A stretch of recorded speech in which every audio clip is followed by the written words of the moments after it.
Hello there, and welcome back to Sleepy Tin Foil Hat. Tonight, we're going to drift into one of the most mysterious places on Earth, a place surrounded by centuries of whispers, secrets, and quiet questions that never seem to fully disappear. Hidden behind ancient walls in the center of Rome lies a city so small you could walk across it in minutes, yet so influential that its decisions have shaped the course of history for thousands of years.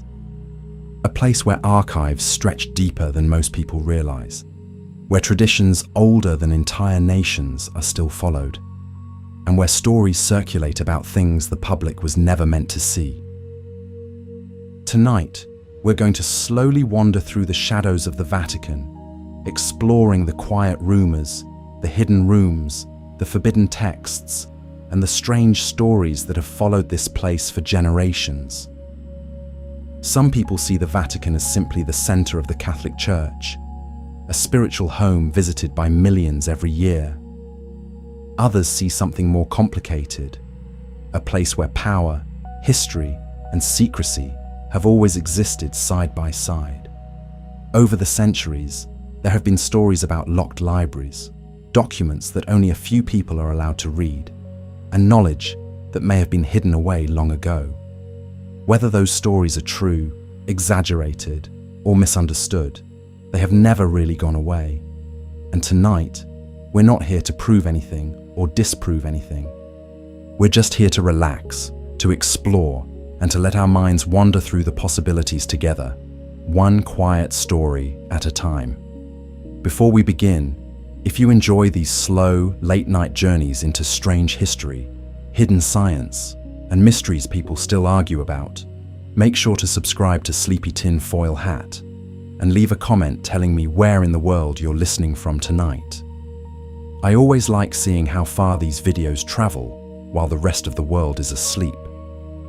It's strangely comforting to know that somewhere, someone else is also lying in the dark, listening to stories about secrets that may or may not have ever been meant to leave the walls that keep them hidden.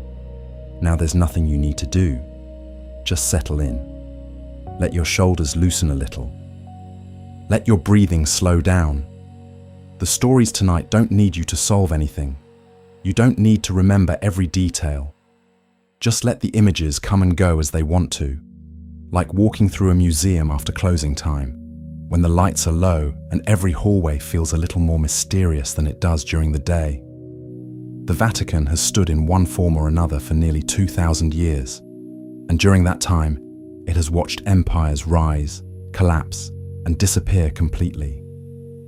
Kings have asked for its approval, scientists have argued with its scholars, and entire nations have changed their laws because of decisions made inside its walls. When a place holds that much history, it naturally begins to collect stories. Some of those stories are well documented. Others exist only as rumors repeated from one generation to the next. And the older the story, the harder it becomes to know where the truth ends and imagination begins. One of the reasons the Vatican feels so mysterious is because it is both extremely visible and extremely private at the same time. Millions of visitors walk through St. Peter's Square every year, taking pictures, standing in line, listening to guides explain the art, the architecture, the sculptures, and the long history behind everything they see. But just beyond the areas open to the public are corridors that most people will never enter, offices where decisions are made quietly, and archives that hold documents written long before modern countries even existed. For centuries, people have wondered exactly what is stored in those archives. The Vatican Apostolic Archive, once called the Secret Archive, has become the center of countless theories. The word secret in this case originally meant private, not hidden in a sinister way, but that hasn't stopped people from imagining what could be inside. Shelves filled with letters from kings, records from ancient trials, reports from missionaries who traveled to places the rest of the world barely knew about, and documents written in languages that very few people today can even read. Some historians who have been allowed inside say the archive is not mysterious at all, just a massive collection of paperwork, carefully preserved and organized. But others say that when a place holds so many centuries of records, it would be impossible not to find things that seem strange to modern eyes. Accounts of unusual events, descriptions of things people at the time could not explain, or ideas that were once taken seriously but later forgotten. When you store everything, you don't only store what makes sense, you also store what confused people, and that is where the imagination starts to wander. Because if there are documents no one has read in hundreds of years, then it becomes easy to wonder what might still be waiting on those shelves.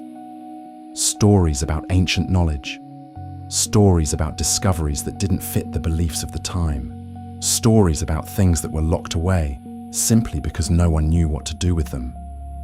The human mind naturally fills empty spaces with possibilities, and the Vatican has always had plenty of empty spaces that the public never gets to see. There are also stories about books that were never meant to be copied, texts written by people whose ideas were considered dangerous, or writings that challenged the understanding of the world at the time they were created. Throughout history, many institutions controlled knowledge carefully, not always out of fear, but sometimes because information was powerful, and power has always been handled quietly. When only a few people can read something, those few people decide what the rest of the world is allowed to know. Some of the most persistent rumors involve ancient manuscripts that describe events very differently than modern history books do. Travelers writing about lands no one else had visited yet. Scholars describing strange objects found underground. Reports of natural phenomena that sounded impossible to people living centuries later. Most of these stories probably have ordinary explanations, but when they are locked away in a place few people can access, they begin to sound far more mysterious than they really are. Then there are the stories about rooms that no visitor ever sees. The Vatican is not just one building, but a maze of structures built over many different centuries. Hallways connect to courtyards, staircases lead to older foundations, and beneath the modern floors are layers of older construction, each one built on top of the last. When a place grows for nearly 2,000 years without ever really being torn down, it becomes more like a stack of history than a single building. Some people believe that somewhere in those lower levels, there are chambers that haven't been opened in a very long time, not because they contain anything dangerous, but simply because no one has needed to open them. Old storage rooms, forgotten passageways, sealed doors left behind when new walls were built. Over time, stories about forgotten spaces slowly turn into stories about hidden spaces, and hidden spaces always invite curiosity. And curiosity has always followed the Vatican, not only from believers, but from historians, scientists, writers, and people who simply like the feeling that somewhere in the world, there are still things nobody fully understands.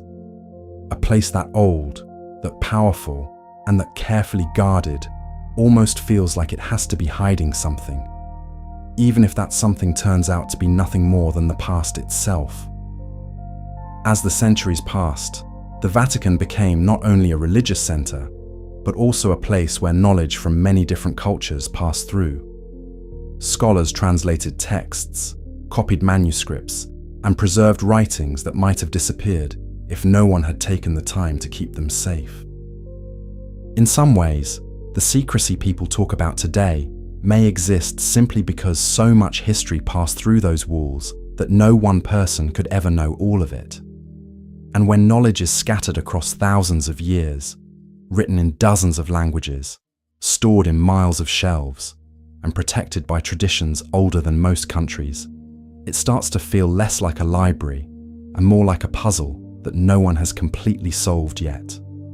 So tonight, as we slowly move deeper into these stories, we're not looking for proof and we're not looking to expose anything.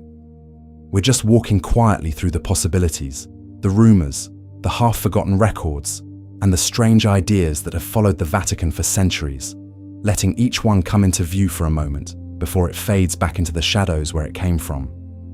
And the deeper you go into those stories, the more you start to realize that some of the most interesting mysteries are not about what is hidden, but about why something might have been hidden in the first place. When people imagine secrets inside the Vatican, they often picture something dramatic. Hidden chambers filled with strange artifacts, forbidden books locked behind iron doors, or knowledge so powerful it had to be kept away from the world. But the reality of old institutions is usually quieter than that, and in some ways, even more mysterious. Because the longer a place exists, the more careful it becomes about what it keeps, what it records, and what it chooses not to talk about at all. For most of its history, the Vatican was not only a religious center, but also one of the most organized record-keeping institutions in the world.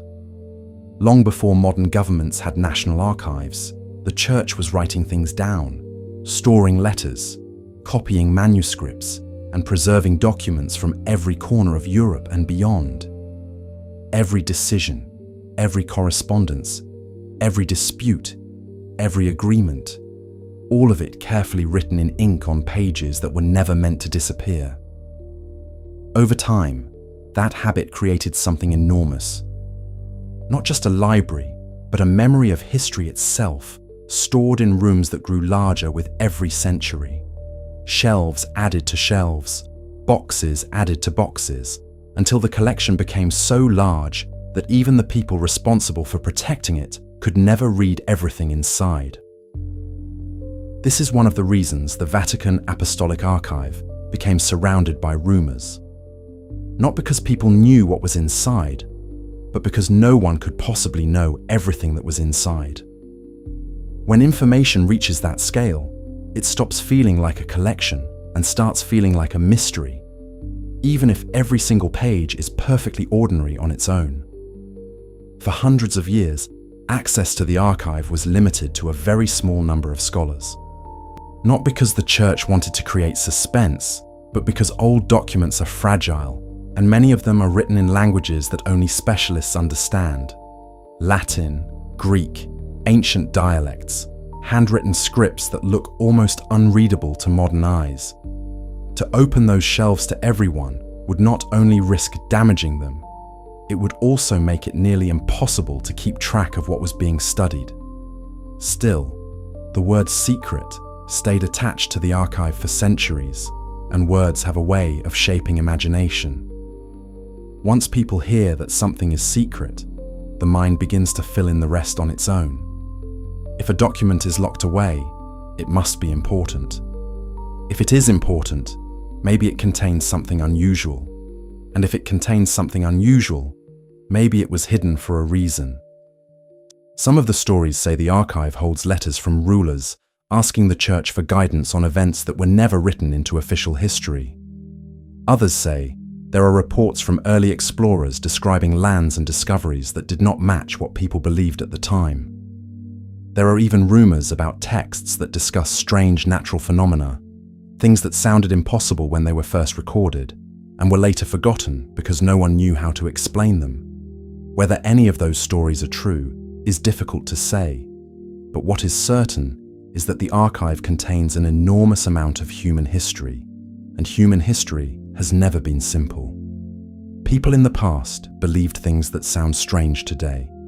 They witnessed events they didn't understand. They described the world using the knowledge they had at the time, which means that sometimes their words feel mysterious, even when they were only trying to be honest. Another reason the Vatican feels surrounded by secrets is because it has always been connected to power. Not only spiritual power, but political power as well. For centuries, kings and emperors sent letters to Rome, asking for approval, advice, or support. Those letters were copied, stored, and preserved, creating a record of conversations that shaped entire nations. When decisions affect the fate of countries, they are not always made in public. Some discussions happen quietly, behind closed doors, not because they are sinister, but because careful decisions often require privacy. Over time, that privacy turns into tradition, and tradition turns into the feeling that something important must be hidden there. There are also stories about the Vatican Library itself, which is separate from the archive, but just as famous. It holds thousands of ancient manuscripts, some dating back more than 1,000 years. Many of them are beautifully illustrated, written by hand long before printing presses existed.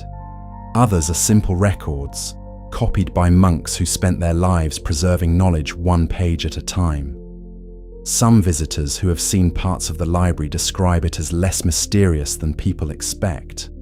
Quiet rooms, long tables, careful lighting, scholars reading slowly, turning pages that have survived for centuries. But even in a place like that, there is always the feeling that most of the collection is somewhere else, somewhere deeper inside, where only a few people are allowed to go.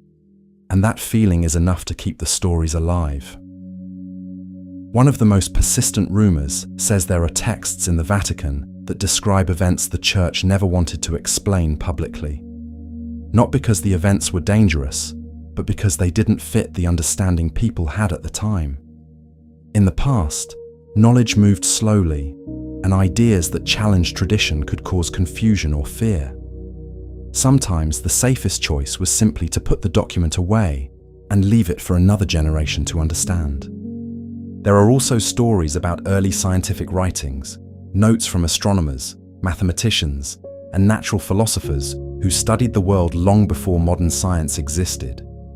Some of their ideas turned out to be wrong, some turned out to be right, and some were forgotten entirely until centuries later when someone rediscovered them and realized they had been ahead of their time.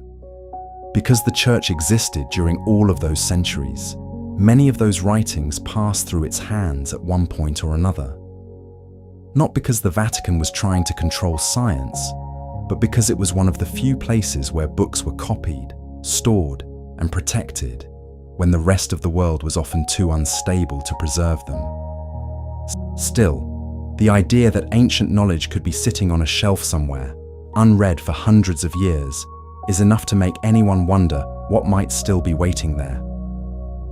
Then there are the stories about the lower levels of the Vatican, the parts built long before the modern buildings were finished. Beneath the churches and halls are older foundations, and beneath those foundations are even older structures from ancient Rome. Some of those areas are open to visitors, but many are not, simply because they are too fragile, too narrow, or too difficult to maintain safely. When a place has that many layers, it naturally creates the feeling that something could be hidden between them. Old tunnels, sealed rooms, forgotten storage areas, spaces that were closed off when new walls were built. Over centuries, those practical changes slowly turn into legends about hidden chambers and lost passages. And once those legends start, they never really stop. People begin to imagine that somewhere in those underground corridors, there might be objects no one remembers placing there. Boxes that were moved during renovations and never opened again. Documents stored during wars and never returned to their original place. Artifacts from earlier centuries that lost their labels and became mysteries simply because no one knew exactly where they came from. Most historians say that nothing supernatural is hidden there, only history. But history itself can feel strange when it survives longer than anyone expected.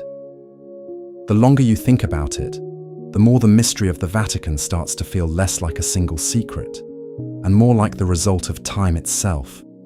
Nearly 2,000 years of decisions, records, traditions, and careful silence whenever silence seemed wiser than explanation. And when something lasts that long, it doesn't need to hide anything on purpose. It only needs to keep existing, quietly, while the world keeps wondering what might still be behind the doors that never open.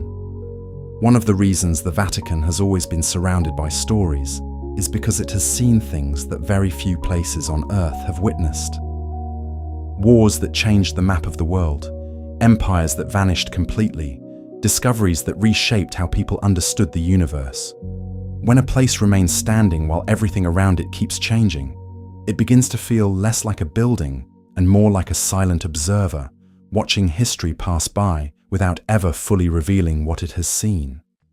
For centuries, people believed that the Vatican knew more about the past than it ever chose to share.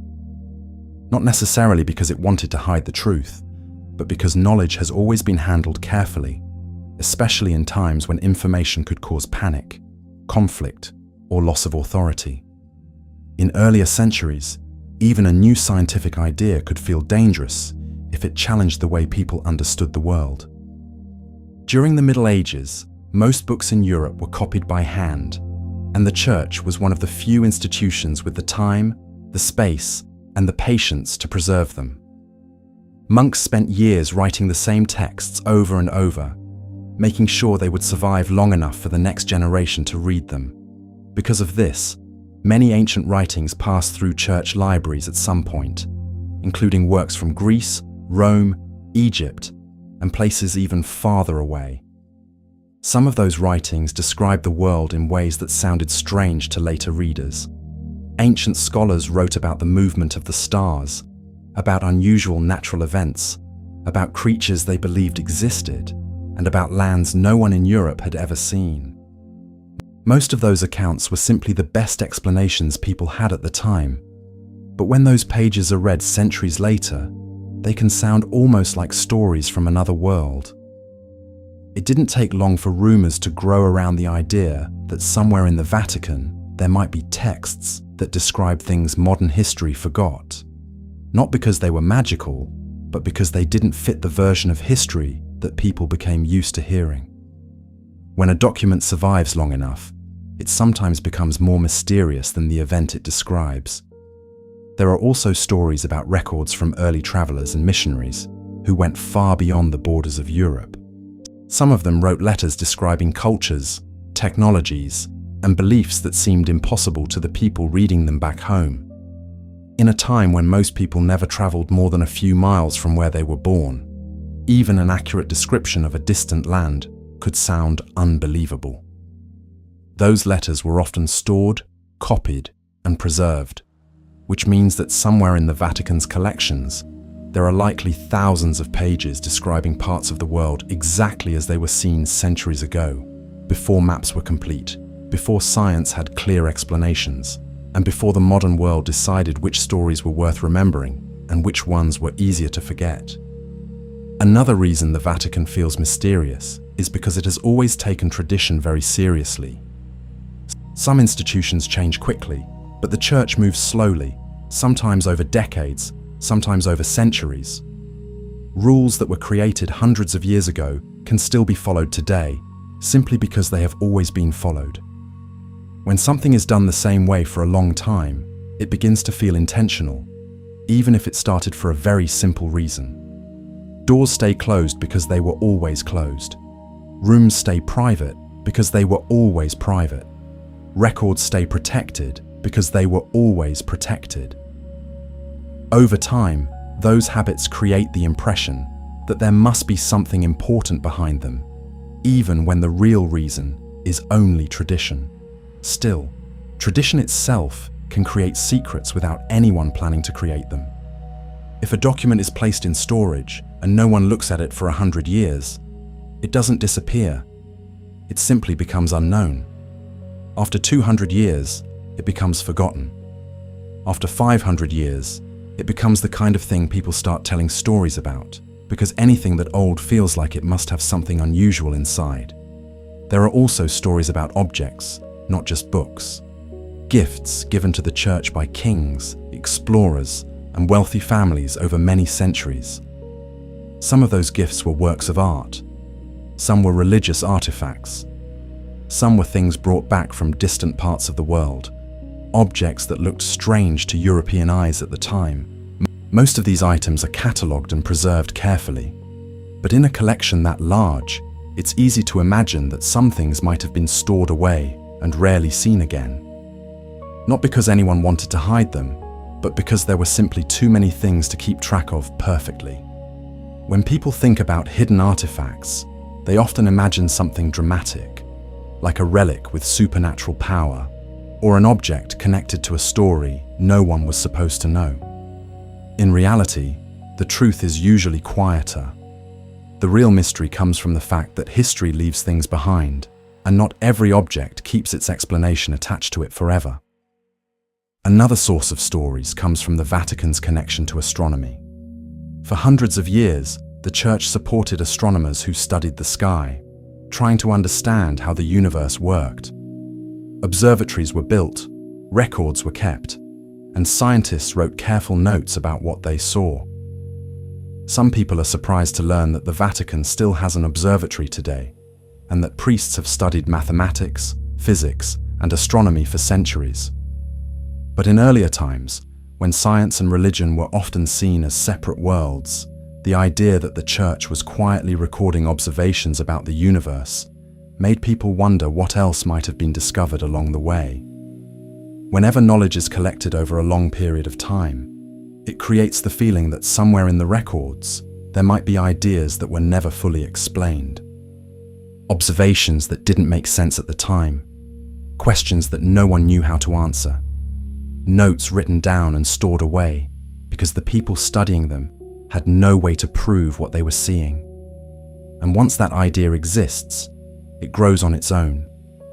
People begin to imagine that somewhere in those archives there could be descriptions of strange lights in the sky, unusual natural events, or discoveries that sounded impossible to the people living centuries ago. Not because anyone was trying to hide the truth, but because sometimes the truth doesn't make sense until much later. There are also stories about the Vatican's role during times of conflict, when documents and objects were moved for protection. During wars, treasures were hidden, libraries were sealed, and important records were stored in places where they would be safe. When those objects were returned later, not every detail was always recorded perfectly. Over time, those missing details turn into stories. A box that was moved and never opened again. A record that was stored in the wrong place. A list that didn't match the shelves anymore. None of those things mean anything mysterious happened, but they create the feeling that something might have been lost, or forgotten, or left behind in a place no one thought to check again. The truth is that history is never as organized as we imagine it to be. Places that last for centuries don't stay perfectly neat. They grow, they change, they rebuild, they move things, they store things, and sometimes they forget things. When that happens inside an ordinary building, no one thinks much about it. But when it happens inside a place like the Vatican, every small mystery starts to feel like it could be part of a much bigger one. And that is why the stories never really stop. Because the Vatican is not mysterious only because of what it might be hiding. It feels mysterious because it has been there for so long, quietly collecting the past, one page at a time, while the rest of the world keeps trying to guess what might still be waiting on the shelves that no one has opened in generations. As the stories about hidden archives and forgotten rooms continued to grow over the centuries, another kind of mystery slowly became attached to the Vatican. Not just the idea that it might be storing old knowledge, but the feeling that it might have witnessed events the rest of the world only heard about later, or sometimes never heard about at all. When an institution has existed for nearly 2,000 years without interruption, it becomes one of the few places where the past never fully disappears. It just moves further back into storage. During times when kingdoms rose and fell, when borders changed, and when entire civilizations vanished, the Vatican remained in the same place, writing things down, keeping letters, recording decisions, and preserving documents that other nations might have lost during wars or disasters. Because of that, people began to imagine that the Church must know parts of history that were never written into ordinary books.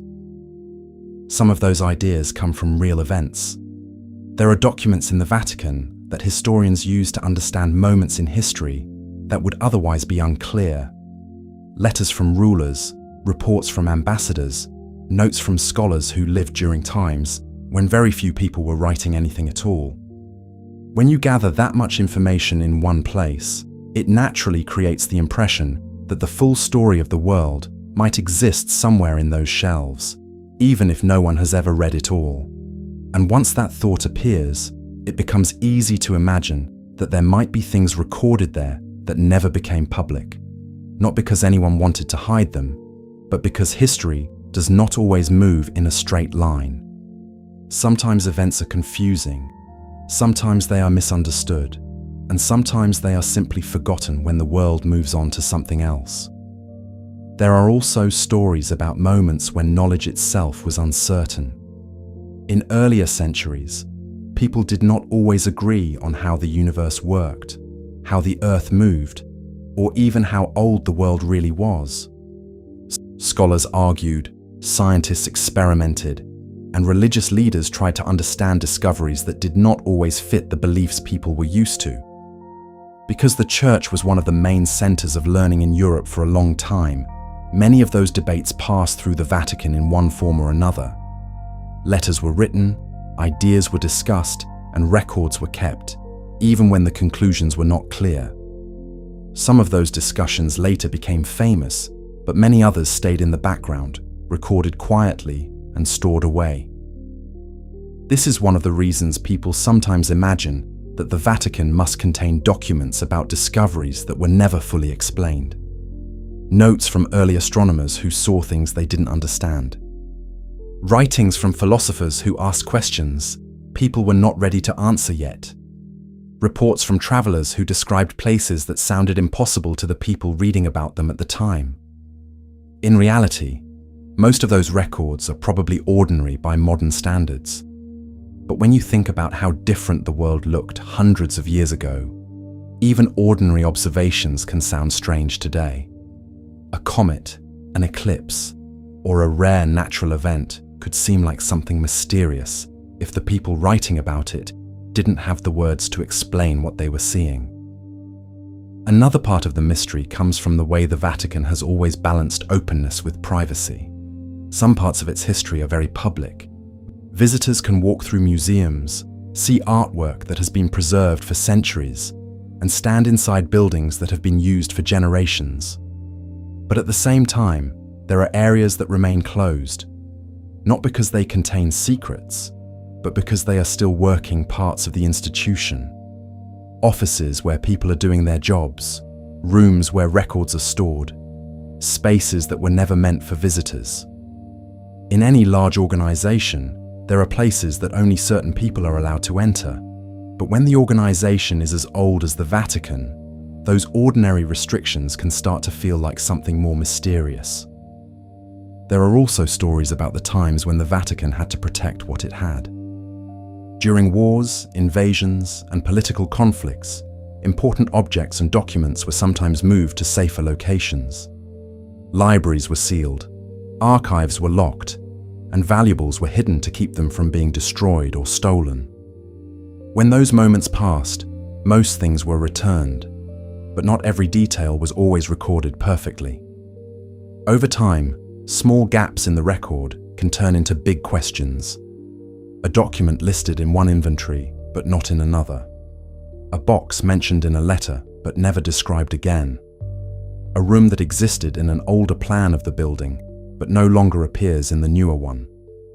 None of these things prove that anything unusual happened, but they leave just enough uncertainty for the imagination to keep working. And imagination has always been drawn to places like the Vatican, where history feels heavier than usual, where the walls have seen more years than anyone alive today can really picture, and where every hallway seems like it could lead to another story waiting to be told. There are also rumors that come from the simple fact that knowledge used to be controlled much more carefully than it is today. In the modern world, information spreads instantly, but for most of history, books were rare, education was limited, and only a small number of people were allowed to study certain subjects. Because of that, libraries like the one in the Vatican were not just collections of books, they were collections of power. Whoever could read those pages had access to ideas that most people would never see. Over time, that kind of control can start to feel like secrecy, even when the original reason was simply that books were valuable and difficult to replace. Some stories say there are still texts in the Vatican that very few people have read in modern times. Not forbidden, just difficult. Written in languages that only specialists understand. stored in conditions that require careful handling, or waiting for historians who have the time to study them properly. When something is that hard to access, it naturally begins to feel like it must be important. There are also legends about hidden passages beneath the Vatican, tunnels built long ago for practical reasons that later became part of the mystery. In ancient cities, underground corridors were common. They were used for storage, for protection, or simply because buildings were rebuilt on top of older ones again and again. Rome itself is full of layers, and the Vatican sits on top of ground that has been used for thousands of years. When foundations are that old, it would be strange if there were no forgotten spaces at all. But forgotten does not mean secret, and sealed does not mean dangerous. Most of the time, it only means that something was no longer needed and was left the way it was. Still, the idea of hidden tunnels, locked doors, and rooms no one has opened in generations is enough to keep the stories alive, especially in a place where so much of the past still feels close enough to touch. And the longer the Vatican continues to stand, the more those stories seem to grow, not because new secrets are being added, but because time itself keeps turning ordinary history into something that feels almost unreal. When you think about it long enough, the real mystery may not be whether the Vatican is hiding something. It may be how a place can hold so many centuries of memory without feeling like it should be impossible for one city, one building, or one archive to carry that much of the world's past inside it. As the centuries passed, the Vatican slowly became more than a religious center, more than a political influence, and more than a library of old documents. It became a place where time itself seemed to move differently. Outside its walls, the world changed again and again. Empires disappeared, new nations formed, technology transformed the way people lived. But inside the Vatican, many things stayed almost exactly the same. The same rituals, the same traditions, the same careful way of recording events and storing them for the future. When a place changes slowly, while the rest of the world moves quickly, it begins to feel like it belongs to another era. Visitors often describe that feeling without even realizing it. The moment they step inside St. Peter's Basilica, or walk through the long corridors of the Vatican museums, there is a sense that the modern world has been left outside, and that the past is still very close, almost close enough to hear. That feeling alone is enough to make people wonder what else might still exist there, quietly preserved while everything else moved on. One of the most talked about mysteries connected to the Vatican is the idea that it has kept records of events that never made it into official history books. Not secret conspiracies, but moments that were confusing, uncertain, or difficult to explain at the time they happened. In earlier centuries, people wrote down everything they saw, even when they didn't understand it. Strange lights in the sky, unusual weather, unexpected discoveries, and encounters with cultures they had never seen before. When those records were stored, they were not always separated into categories the way modern historians would organize them. A report about a comet might sit next to a letter about a political dispute. A description of a natural disaster might be stored beside a theological discussion. Over time, those pages became part of the archive, even if no one looked at them again for hundreds of years. Because of that, some people believe there could be accounts in the Vatican archives that describe events in ways that sound very different from the versions we hear today. Not because anyone tried to hide the truth, but because the people who wrote those pages were living in a world where science, religion, and daily life were all mixed together in ways that seem unusual now. Another reason these stories continue is the simple fact that very few people have ever seen the full archive. Scholars are allowed to study parts of it, but no one person has read everything. The collection is too large, too old, and too complex. Even if someone spent their entire life reading documents there, they would only see a small part of what exists. And whenever knowledge is incomplete, imagination fills the empty space. Some people imagine that somewhere in the shelves, there are manuscripts describing ancient civilizations that were more advanced than we realize. Others believe there could be letters about discoveries that were never fully understood. There are even rumors about maps drawn long before certain lands were officially explored. Maps that seem to show coastlines or places that should not have been known at the time. Historians usually explain these stories in ordinary ways. Old maps often included guesses. Travelers sometimes exaggerated what they saw. Writers described things using the language they had, which can sound strange centuries later. But the fact that those pages still exist, stored somewhere in the Vatican's collection, keeps the mystery alive. There are also stories connected to the Vatican's long relationship with science. Many people think of science and religion as always being in conflict, but history is more complicated than that. For centuries, the Church supported scholars, mathematicians, and astronomers who tried to understand how the universe worked. The Vatican Observatory is one example of this. It has existed in different forms for hundreds of years, and even today it continues to study the stars. The idea that priests and scientists were quietly watching the sky while the rest of the world argued about what the sky meant has always fascinated people. It makes them wonder what might have been recorded in those observations that no one talks about anymore. In earlier times, when telescopes were new and the universe still felt mysterious, every strange movement in the sky could seem important. Comets, eclipses, planets moving in unusual ways. Scholars wrote notes about everything they saw, and those notes were often kept, even if no one fully understood them yet. Because of that, some stories say there could be observations stored in the Vatican that describe things people didn't know how to explain at the time. Not supernatural, just unfamiliar.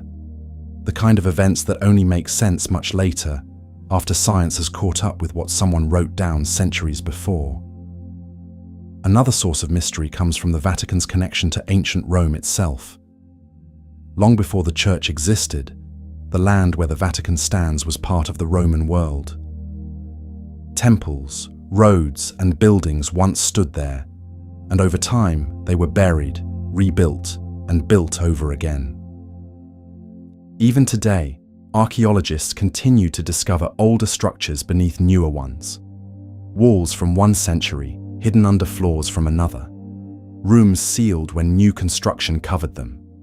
Objects left behind because no one knew they were there anymore. Whenever something is found underground, it reminds people that there may still be more waiting to be discovered. And when those discoveries happen in a place like the Vatican, the stories grow even larger, because people assume that anything found there must be connected to something important. There are also legends about relics, objects that were collected over centuries because they were believed to be connected to saints, historical figures, or important events. Many of these relics are displayed publicly, but others are stored carefully, protected because they are fragile or because they are part of traditions that are not meant to be treated casually. Over time, the existence of those collections led to rumors that somewhere in the Vatican there must be objects no one is allowed to see. Not necessarily dangerous, but too valuable, too old, or too important to be handled by the public. When people imagine rooms filled with artifacts from hundreds of different centuries, it's easy to understand why the stories never disappear. There are also moments in history when the Vatican itself went through uncertain times. Periods when leaders changed, when wars threatened Rome, when decisions had to be made quickly to protect what had been built over generations. During those times, documents and objects were sometimes moved, hidden, or stored in places where they would be safe. Later, when everything returned to normal, not every detail was always perfectly recorded. A list written in 1 year might not match a list written 100 years later. A box described in one document might not be mentioned again. None of this means anything mysterious happened, but it leaves small gaps, and small gaps are enough for stories to grow. The truth is that history, especially very old history, is never perfectly organized. Things are lost, found, moved, copied, and sometimes forgotten. In most places, that would not seem unusual. But in a place as old as the Vatican, every missing detail feels like it could be part of a larger puzzle. And that is why the idea of Vatican secrets never really fades. Not because there has to be something hidden, but because the longer a place exists, the more it collects. And the more it collects, the harder it becomes for anyone to know the full story of what is really there. And when the full story can't be known, the mind naturally starts to imagine what might still be waiting, quietly, on a shelf that hasn't been opened in a very long time. The longer people think about the Vatican, the more it begins to feel like a place where history never really ends, it only gets stored. Every century adds another layer, another set of records, another collection of objects, another group of people making decisions that will later become part of the past. And because those layers were never cleared away, the Vatican slowly became one of the few places in the world where almost every era left something behind. When historians talk about the archives, they often describe them in very practical terms. Miles of shelving, carefully labeled boxes, documents wrapped in protective covers to keep them from fading or falling apart. But even those simple descriptions are enough to make the imagination wander, because when something is measured in miles instead of rooms, it stops feeling like a building and starts feeling like a maze. And mazes always make people think about what could be hidden inside them. Some of the most persistent stories come from the idea that the Vatican may hold writings that describe events people today would consider unusual, not because they were supernatural, but because the people who recorded them lived in a time when the world was still full of unknowns. In earlier centuries, explorers wrote about lands they had never seen before. Scientists described natural events they could not explain. And scholars tried to understand the universe with tools that were far less advanced than what we have now. All of those writings were preserved somewhere, and many of them passed through church libraries at one point or another. Because of that, it is easy to imagine that somewhere in the archives there could be descriptions of things that sound strange today, simply because the people who wrote them didn't yet know what they were looking at. For example, there are old records from different parts of Europe describing lights in the sky, unusual weather, or objects seen moving in ways people could not explain at the time. Today, we might think of comets, meteors, or atmospheric events, but centuries ago, those same things could seem mysterious enough to be written down as something extraordinary. When documents like that are stored away for hundreds of years, they begin to take on a different feeling. Not because they contain secrets, but because they come from a time when the world itself felt less understood. There are also stories about early scientific manuscripts that were kept in church collections long before modern science existed. In the Middle Ages and the Renaissance, many scholars worked within the church, studying mathematics, astronomy, medicine, and philosophy.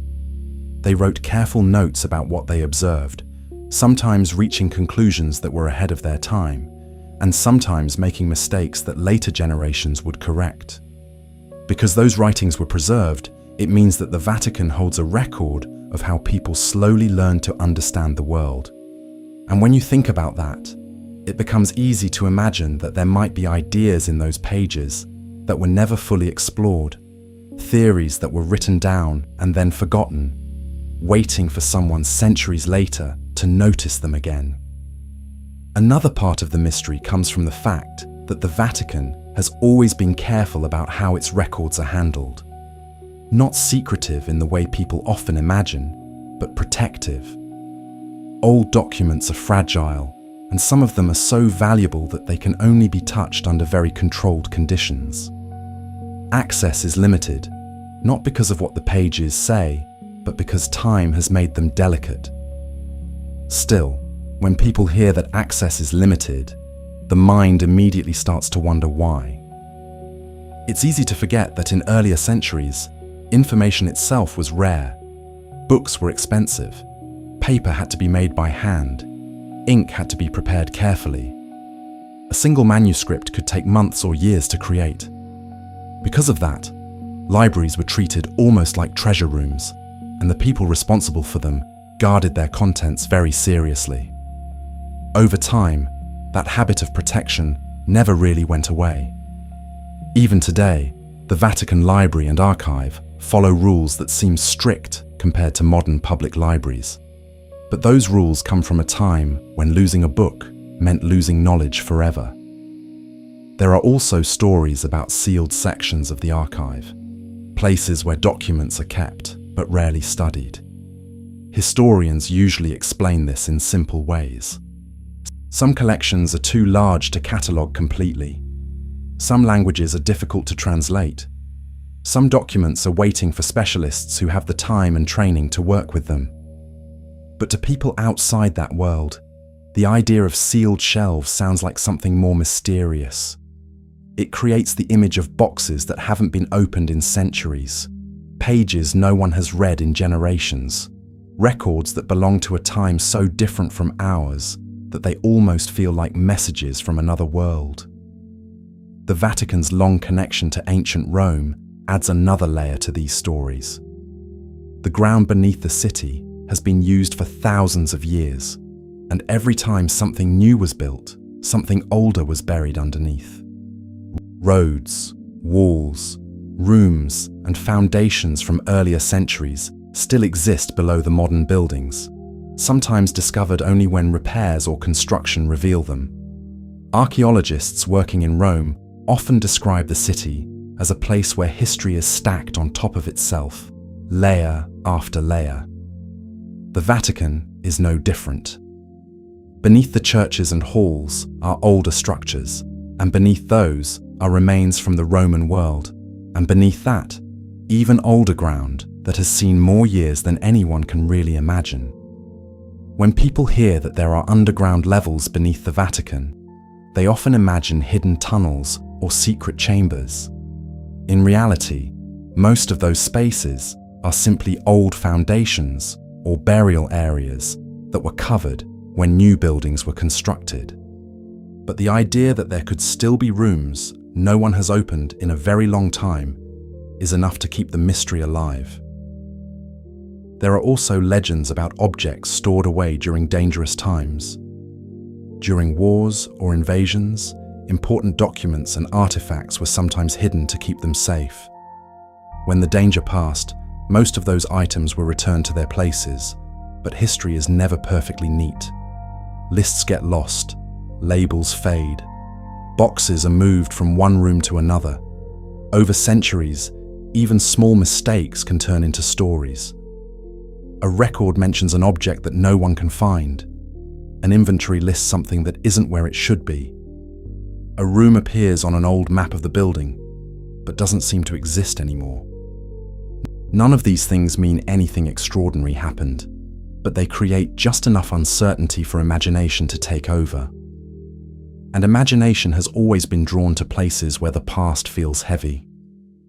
The Vatican feels heavy with time, heavy with memory, heavy with the feeling that somewhere inside its walls there are stories that have not been told in a very long while. Not because anyone is hiding them, but because there are simply too many years, too many pages, and too many lives recorded there for anyone to ever know all of it. The longer you think about that, the more the mystery starts to feel less like a secret waiting to be uncovered, and more like the natural result of something that has lasted longer than almost anything else in the world. And when something lasts that long, it doesn't need to hide anything at all. It only needs to keep existing, quietly, while people outside its walls keep wondering what might still be resting somewhere deep inside the shelves that have been filling up for nearly 2,000 years. As the stories about the Vatican continued to grow over the centuries, they slowly changed from simple curiosity into something deeper, something that felt almost like the weight of time itself pressing against the imagination. Because the longer a place survives, the more people begin to believe that it must know things the rest of the world has forgotten. Not because it tried to remember more, but because it never had a reason to throw anything away. Most cities rebuild themselves every few generations. Old buildings are torn down, new ones replace them, records are lost, and memories fade as people move on. But the Vatican did not change in the same way. It expanded, it repaired, it added new halls and new rooms, but it rarely erased what came before.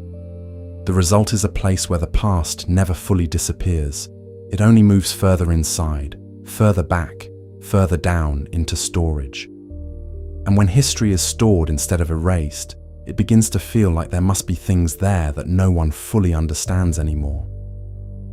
One of the most common ideas people have is that the Vatican might contain records of events that were once taken seriously, but later dismissed. In earlier centuries, people wrote down everything they saw, even if they didn't know how to explain it.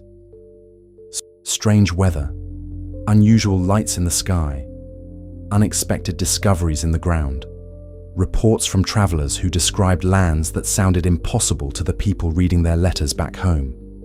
Those reports were not written as mysteries. They were written as honest observations, the best descriptions people could give at the time. But when those pages survive for hundreds of years, they can start to sound like something else entirely. A description that once made perfect sense can begin to feel strange simply because the world has changed so much since it was written. Because the Vatican preserved so many documents from different centuries, it became one of the few places where those older voices never disappeared completely. Somewhere in the archives, there are still pages written by people who lived in a world without electricity, without modern science, without the explanations we take for granted today. And when you read words written in a time like that, the past can feel almost unfamiliar, even when it was just ordinary life for the people who lived it. There are also stories about early scholars whose ideas were never fully accepted during their lifetime. Throughout history, there were thinkers who questioned the way the world worked, who suggested new explanations, or who noticed patterns that others ignored. Sometimes they were right, sometimes they were wrong, and sometimes they were simply too early. Because many of those scholars worked within church institutions, their writings often passed through church libraries. Some were copied, some were debated, some were stored away until someone else was ready to look at them again. Over time, this created the impression that the Vatican might hold ideas that were never fully explored, theories that were written down and then left behind when the world moved on to something else. It's easy to imagine a manuscript sitting on a shelf for hundreds of years, waiting for someone to read it again and realize that the person who wrote it had noticed something no one else understood yet. Whether that has actually happened or not, the possibility alone is enough to keep the stories alive. Another reason the Vatican feels mysterious is because it has always been connected to moments when the world changed direction. When rulers needed guidance, they wrote to Rome. When scholars argued about new discoveries, those arguments often reached the church. When explorers traveled to places no one in Europe had seen before, their reports sometimes passed through Vatican records. That means the archives are not just a collection of religious documents, but a record of conversations that took place during some of the most important moments in history. Letters about wars, letters about treaties, letters about discoveries, letters about questions people did not yet know how to answer. Most of those letters are probably ordinary, at least to modern historians. But when you imagine how many of them exist, and how many were written during times when the world felt uncertain, it becomes easy to wonder if somewhere in those shelves there are pages describing events that sounded impossible to the people who first read them. There are also stories about the Vatican's interest in astronomy and the calendar. For centuries, keeping track of time was extremely important for the Church, because religious holidays depended on precise calculations of the sun, the moon, and the stars. This meant that priests and scholars spent a lot of time studying the sky, recording movements, and trying to understand patterns that repeated over long periods. In the past, the sky itself was still full of mysteries. Comets appeared without warning. Eclipses frightened entire cities. Planets moved in ways that did not always match what people expected. Every unusual event was carefully written down, even if no one knew what caused it. Because those records were preserved, the Vatican became one of the places where centuries of observations were stored together. And when you think about how long people have been watching the sky, it's easy to imagine that somewhere in those notes, there could be descriptions of things that seemed impossible at the time, simply because no one had the knowledge yet to explain them. There are also legends about forgotten rooms, not secret in the dramatic sense, but simply unused. Buildings that old are constantly being repaired, rebuilt, and changed, and sometimes parts of them are closed off when new walls are added or when older sections become too fragile to use. Over hundreds of years, it's possible for entire areas to fall out of use. A storage room that no one needs anymore. A passage that was sealed when a new hall was built. A staircase that once led somewhere important, but now ends at a locked door.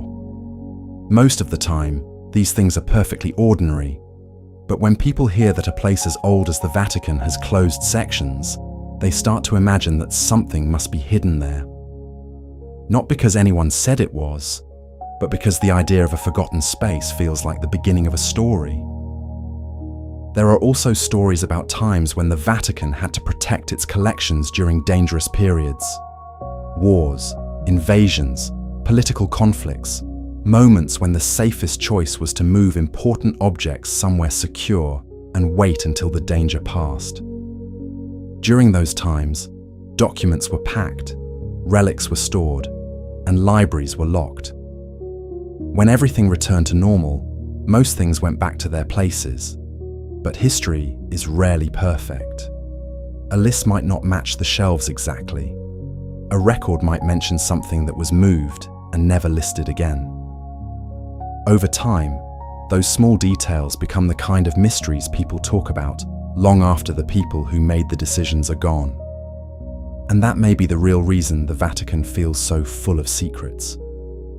Not because it is hiding something extraordinary, but because it has lived through so many centuries that no one can ever know every story it contains.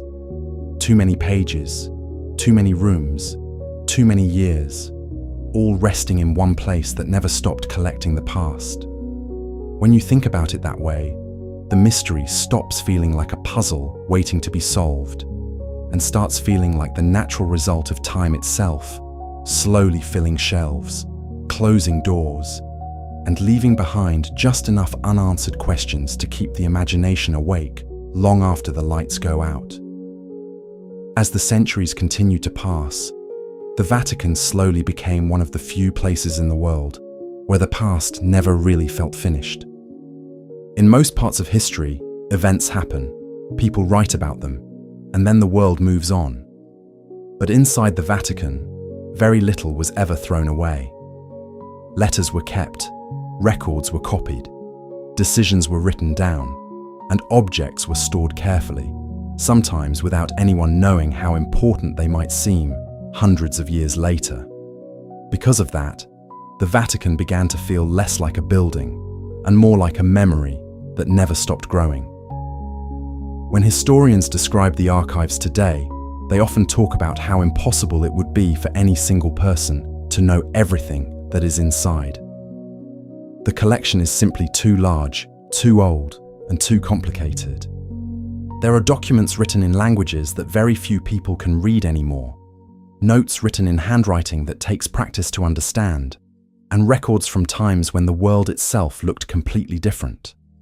And when something becomes too large for anyone to fully understand, it naturally starts to feel mysterious. One of the stories that never seems to disappear is the idea that the Vatican may hold records from moments in history that were never fully explained. Not secret conspiracies, but events that confused the people who lived through them. In earlier centuries, people wrote down what they saw, even when they didn't know what it meant.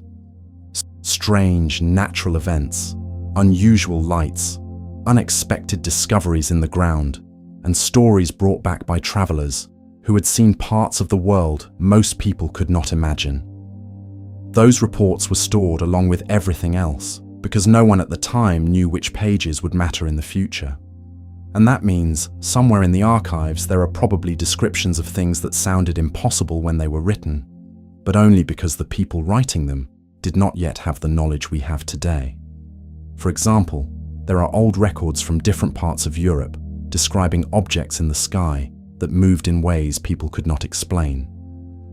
Today, we would think about meteors, comets, or rare atmospheric effects. But centuries ago, those same things could seem like signs of something unknown.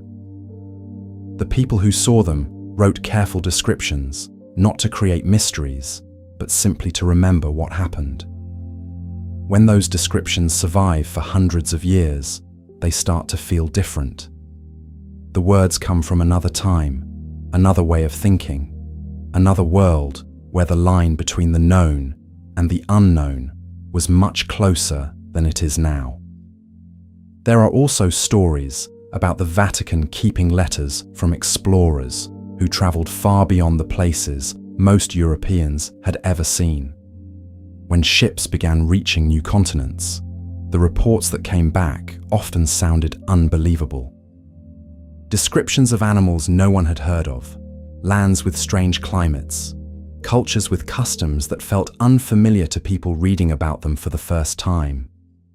Those letters were often stored, copied, and preserved because the church was one of the few institutions with the ability to keep records safely for long periods of time. Over the years, those collections grew until they became one of the largest records of human experience anywhere in the world. And when you imagine that many voices from the past still sitting together on shelves, it becomes easy to feel like there could be stories there that no one has thought about in a very long time. Another reason the Vatican feels so mysterious is because of how slowly it changes. In the modern world, everything moves quickly. Buildings are replaced, records are digitized, and old things are often thrown away to make space for new ones. But the Vatican was built in a different time, and it still follows many of the habits of that time. Old books are not replaced, they are preserved. Old rooms are not always rebuilt, they are repaired. Old traditions are not forgotten, they are repeated. Over hundreds of years, that way of doing things creates a place where the past never really leaves, it just moves further inside. Visitors sometimes notice this without knowing why. They walk through a hall and feel like the air itself is older. They see walls that have been standing longer than their own country has existed. They realize that the people who built those rooms lived in a world that feels almost impossible to imagine now. That feeling alone is enough to make people believe that there must be secrets there, even if the only secret is how much time has passed. There are also legends about the Vatican's underground levels, which have become one of the most talked about parts of the mystery. Beneath the visible buildings are older structures, and beneath those are even older remains from ancient Rome. Some of these areas are known, studied, and mapped, but others are difficult to reach, too fragile to open, or simply not important enough for anyone to explore in detail. When people hear that there are places under the Vatican that most visitors never see, the imagination immediately begins to fill those spaces with stories. Hidden tunnels, sealed doors, forgotten rooms. In reality, most of those areas are exactly what you would expect from a place that has been rebuilt for nearly 2,000 years. Foundations, storage areas, burial spaces, and passages that once had a purpose but are no longer used. But the idea that something could still be down there, untouched for centuries, is enough to keep the mystery alive. There are also stories connected to times when the Vatican had to protect its collections during dangerous periods. During wars, important objects and documents were sometimes moved to safer locations. Libraries were locked, treasures were hidden, and records were packed away until it was safe to bring them back. When everything returned to normal, most of those items were placed back where they belonged. But history is never perfectly organized. A label might be missing. A list might not match exactly. A document might be stored in a different box than it was before. Over time, those small differences become the kind of details people talk about. Not because they prove anything unusual happened, but because they leave just enough uncertainty for the mind to keep wondering. And wondering is something people have always done when they think about the Vatican.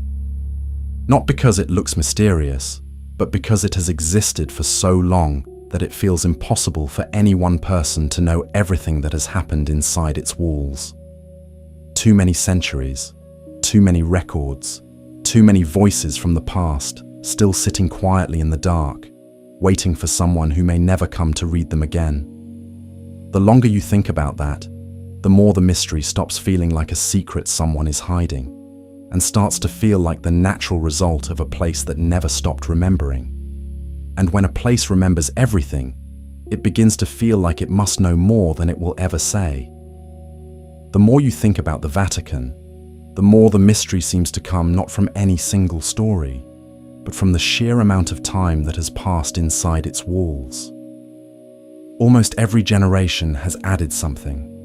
A document written, a decision recorded, a letter sealed, a room built, a hallway extended, a collection stored. None of these things were meant to become secrets. They were simply part of daily life at the time. But when daily life continues for nearly 2,000 years in the same place, even ordinary records begin to feel like pieces of a puzzle no one can fully see anymore. One of the reasons people imagine hidden knowledge in the Vatican is because it was one of the few places in history where learning never completely stopped.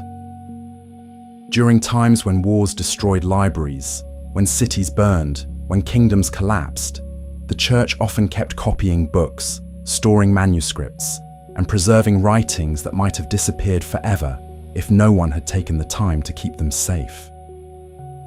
Because of that, the Vatican became a place where ideas from many different centuries ended up together. Ancient philosophy, medieval science, early astronomy, travel reports, political letters, religious debates, all stored side by side. When knowledge from so many different times is kept in one place, it starts to feel like there must be connections hidden inside it, things people never noticed before. There are stories about manuscripts that describe the world in ways that sound unfamiliar today.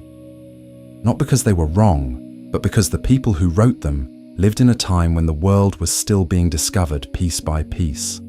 Maps drawn before continents were fully understood, descriptions of animals that sounded impossible until later explorers confirmed they were real, notes about natural events that seemed mysterious until science finally explained them centuries later. When those kinds of writings survive for a long time, they can start to feel like clues to something forgotten, even when they are simply records of how people slowly learned to understand the world. Another reason the Vatican feels surrounded by secrets is because it has always been careful about what becomes public and what stays private. Not in a dramatic way, but in the way any old institution works. Some records are meant for everyone. Others are meant only for the people responsible for making decisions. Letters between leaders, discussions about political situations, conversations about problems that needed to be solved quietly. Over hundreds of years, that habit of privacy became part of tradition. Things were written down, stored safely, and left for the future, but not always shared with the present. When that happens long enough, it creates the feeling that there must be something hidden, even if the real reason is simply that not everything was meant to be public at the time it was written. There are also stories about the Vatican holding records from moments when the world itself felt uncertain. Times when people did not know what was happening, when events unfolded in ways no one expected. Wars that changed borders overnight, discoveries that challenged old beliefs, reports that sounded unbelievable when they first arrived. During those times, people wrote everything down because no one knew which details would matter later. Some of those pages were read and discussed. Others were stored away, waiting for a time when someone might understand them better. And when pages wait long enough, they begin to feel like they are hiding something, even if they are only waiting for the right person to read them. There are also legends about early scientific observations that were recorded long before modern explanations existed. In earlier centuries, the sky itself was still full of mysteries. Comets appeared without warning. Planets moved in strange patterns. Eclipses frightened entire cities. Scholars wrote careful notes about what they saw, even when they had no idea what caused it.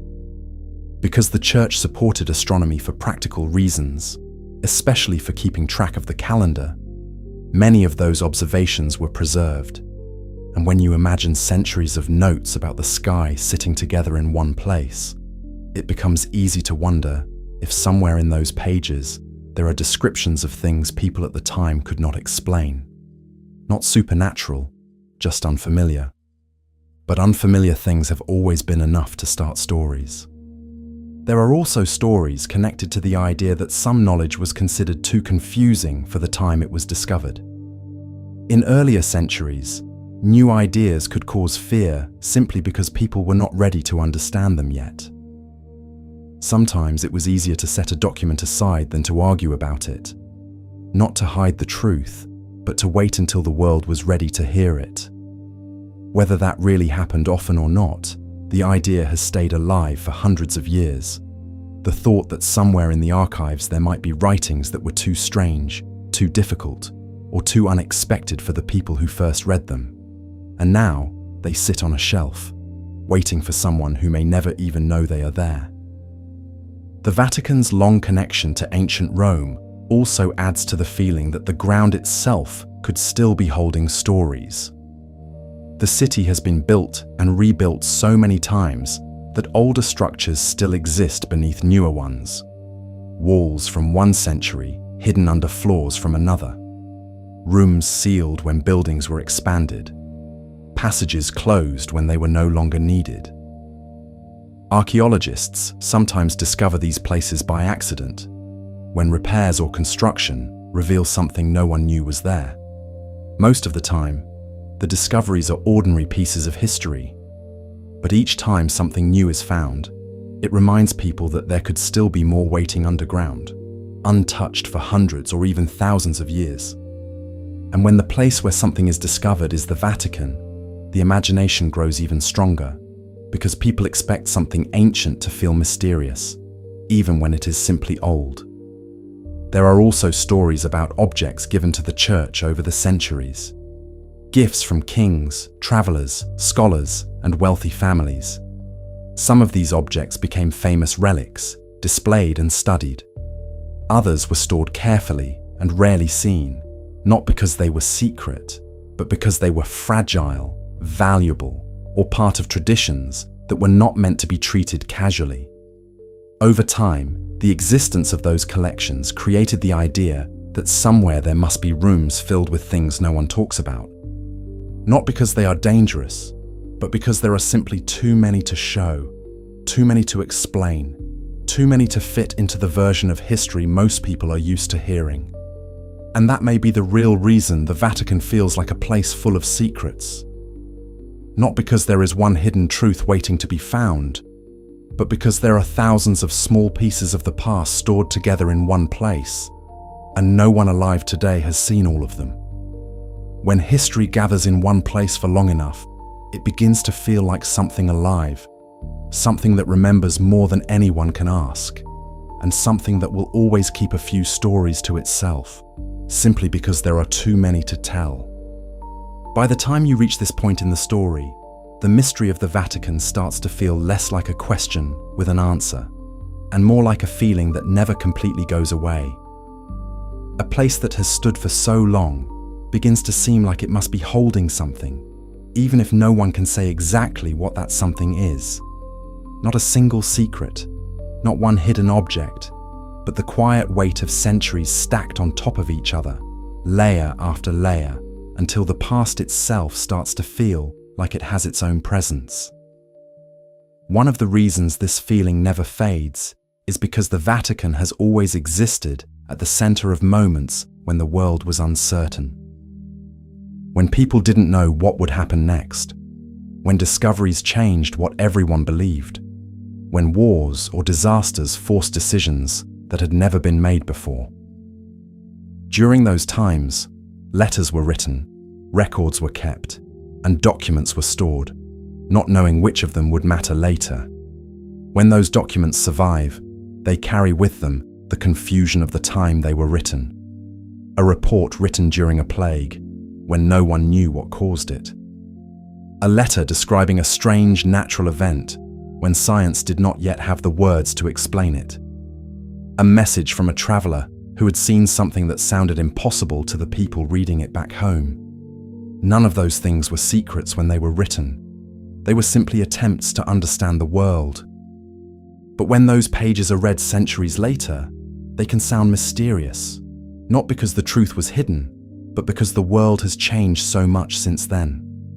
There are also stories about the Vatican keeping records from moments when people argued about how the universe worked.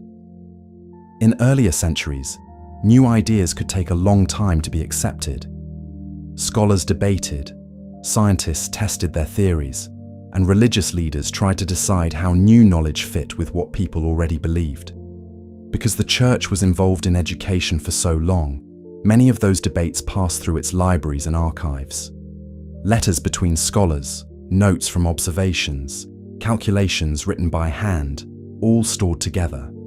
Some of those ideas became part of modern science. Others were forgotten. And some were simply left behind because no one knew what to do with them at the time. When people think about that, it becomes easy to imagine that somewhere in those shelves, there could be writings that describe discoveries long before the world was ready to understand them. Not hidden on purpose, just waiting for someone who never came.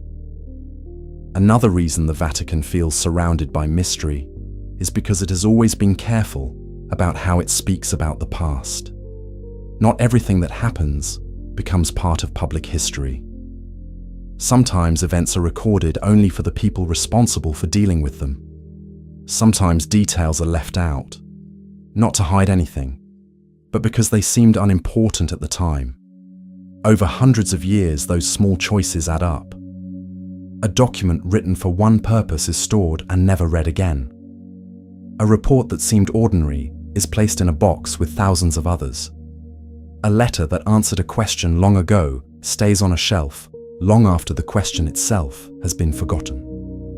When that happens enough times, the archive begins to feel like a place where stories are not lost, but simply waiting, quiet and unread. There are also stories about the Vatican's long connection to the measurement of time itself. Keeping track of the calendar was once one of the most important tasks the Church had, because religious holidays depended on precise calculations of the sun and the moon. To do that, scholars studied the sky carefully, writing down observations year after year. Those records go back centuries, far longer than most people realize. Notes about eclipses, about the movement of planets, about unusual events that people could see but not explain.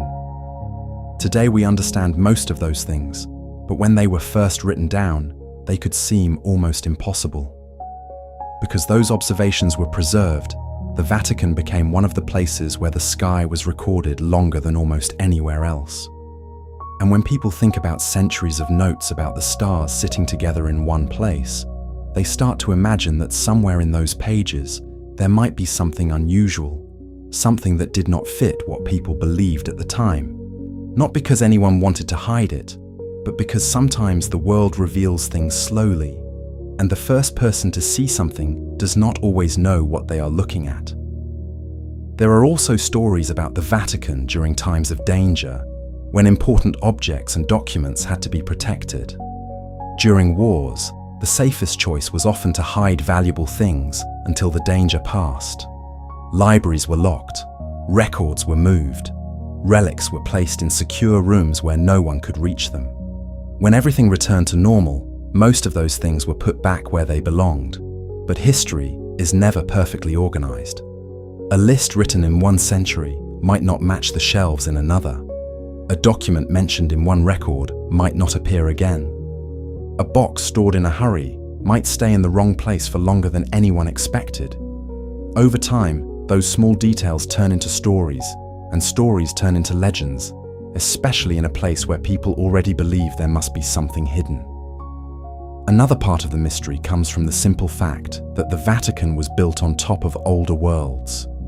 Beneath the buildings that stand today are older structures, and beneath those are remains from ancient Rome, and beneath that is ground that has been used for thousands of years. Every time something new was built, something older was covered, but not always destroyed. Because of that, there are places under the Vatican that few people ever see, not because they are secret, but because they belong to another time. Foundations from centuries ago. Passages that once connected buildings that no longer exist. Rooms that were sealed when new walls were built. Whenever people hear about places like that, the imagination immediately begins to create stories. Hidden tunnels, forgotten chambers, objects left behind when no one was looking. In reality, most of those spaces are exactly what you would expect from a place that has been standing for so long. But the idea that something could still be down there, untouched, waiting, is enough to make the mystery feel real. And maybe that is the real reason the Vatican has always seemed like a place full of secrets. Not because it hides something extraordinary, but because it has lived through so much time that no one can ever know every story it holds.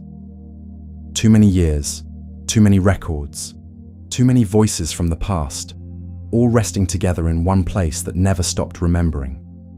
When you think about that long enough, the mystery stops feeling like something waiting to be uncovered and starts to feel like something that will always exist, simply because time itself never tells the whole story at once. After thinking about the Vatican for this long, the mystery starts to feel less like a collection of rumors and more like the natural result of something that has been standing still while the rest of the world kept moving.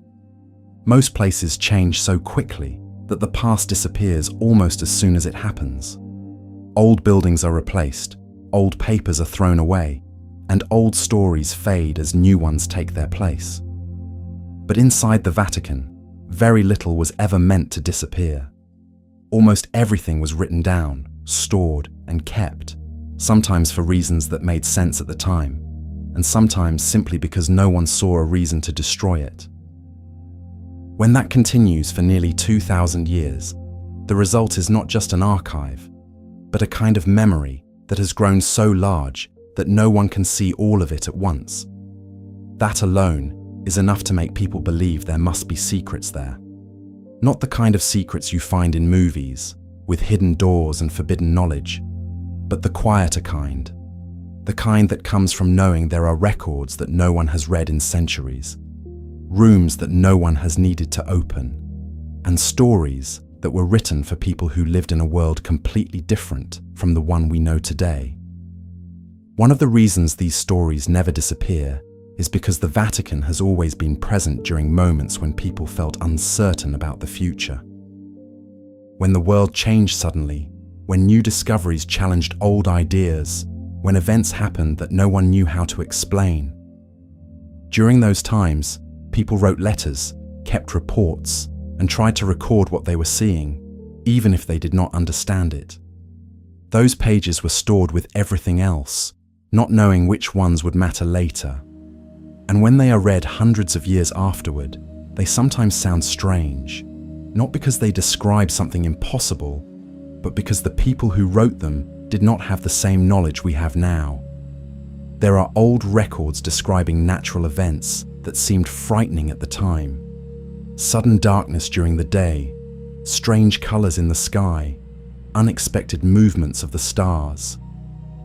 Today we understand eclipses, comets, and atmospheric effects. But centuries ago, those same events could feel like signs that something unknown was happening. Because the Vatican preserved so many documents, it became one of the places where those older descriptions still exist. And when people hear that somewhere in the archives there are pages written by people who saw things they could not explain, it becomes easy to imagine that there might be stories there that sound mysterious even now. There are also stories about knowledge that arrived too early. Throughout history, there were thinkers who noticed patterns that others did not see yet. Mathematicians who calculated things that would only make sense centuries later, astronomers who suggested ideas about the universe that seemed impossible at the time, philosophers who asked questions that had no clear answer. Some of those ideas were accepted, others were ignored, and some were simply written down and stored away because the world was not ready to understand them yet. Because the Church was involved in learning for so long, many of those writings passed through its libraries. That does not mean they were hidden, only that they were preserved, waiting for someone who had the time and knowledge to study them properly. But when people hear that there are manuscripts no one has looked at in hundreds of years, the imagination immediately begins to wonder what might still be written on those pages. Another part of the mystery comes from the Vatican's connection to moments when history itself felt fragile. There were times when wars threatened Rome, when leaders feared that libraries might be destroyed, when the safest choice was to move important objects somewhere secure and wait until the danger passed. During those times, documents were packed into boxes, relics were placed in storage, and collections were locked away to protect them. When the danger ended, most things were returned, but history is never perfectly organized. A label might be missing, a list might not match, a box might stay in a corner longer than anyone expected. Over centuries, small mistakes become stories. A record mentions something that cannot be found. An inventory lists an object that no one remembers seeing. A room appears in an old description of the building, but does not seem to exist anymore. None of these things mean anything unusual happened, but they leave just enough uncertainty for people to imagine that something might still be waiting somewhere no one has thought to look. There are also stories about the Vatican's underground levels, which add to the feeling that the past is still physically present there. The city of Rome itself is built on layers of history, and the Vatican stands on ground that has been used for thousands of years. Every time something new was built, something older was covered, not always removed, just left beneath the surface. Because of that, there are places under the Vatican that belong to earlier centuries. Old foundations, burial spaces, walls from buildings that no longer exist. Most of these areas are known to historians, but not all of them are easy to explore, and some are simply left alone because there is no reason to disturb them. When people hear that there are parts of the Vatican no one visits, the imagination begins to turn those ordinary facts into stories. Forgotten rooms, hidden passages, objects left behind long ago. In reality, most of those spaces are exactly what you would expect from a place that has been rebuilt again and again for nearly 2,000 years. But the idea that something could still be there, untouched by time, is enough to make the mystery feel real. There are also stories about relics and artifacts collected over centuries. Gifts from rulers, objects brought back from distant lands, items that people believed were connected to important events. Some of these are displayed openly, but many are stored carefully, not because they are secret, but because they are fragile, valuable, or part of traditions that are meant to be handled with respect. Over time, the existence of those collections created the belief that somewhere in the Vatican there must be rooms filled with things no one talks about anymore. Not hidden on purpose, just too many to show, too old to move, too connected to the past to be treated like ordinary objects. And when you think about how many centuries those collections have been growing, it becomes easy to understand why the stories never stop. Because the Vatican does not feel mysterious only because of what might be inside it. It feels mysterious because it has been standing in the same place while the world changed again and again around it, quietly keeping everything that passed through its hands, until the past itself became too large for anyone to fully understand. And when the past becomes that large, it always feels like there must be something in it that no one has seen yet. By now, the Vatican almost stops feeling like a place and starts feeling like a timeline that never ended. Every century left something behind, and nothing was ever completely erased. When you think about how unusual that is, it becomes easier to understand why people keep coming back to the idea that there must be secrets hidden there. Not because anyone planned to hide them, but because when history piles up for long enough, some parts naturally fall out of sight. Most of the world forgets things without noticing. Old records are thrown away, buildings are replaced, and stories change a little each time they are told. But the Vatican was built on the opposite idea: preserve everything, write everything down, keep the past safe, even if no one knows whether it will ever be needed again. That habit created one of the largest collections of human history anywhere, and once something becomes that large, it starts to feel less like a library and more like a place where the past itself is still alive.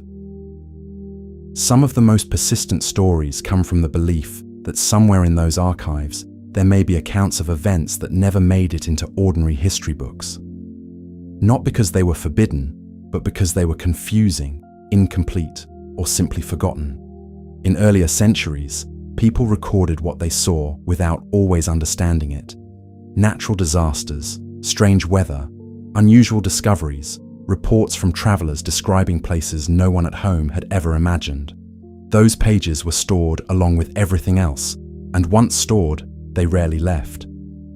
Over time, that means there are records of moments when the world felt uncertain, when people were trying to make sense of things that did not fit what they believed. When those words are read today, they can sound mysterious, even if the truth behind them is perfectly ordinary. There are also stories about the Vatican holding letters from times when knowledge itself was changing, periods when new ideas appeared and people did not know what to do with them. Scientists suggesting that the Earth moved differently than people thought. Philosophers asking questions no one had answers for yet. Explorers bringing back descriptions of lands that sounded impossible to the people reading their reports.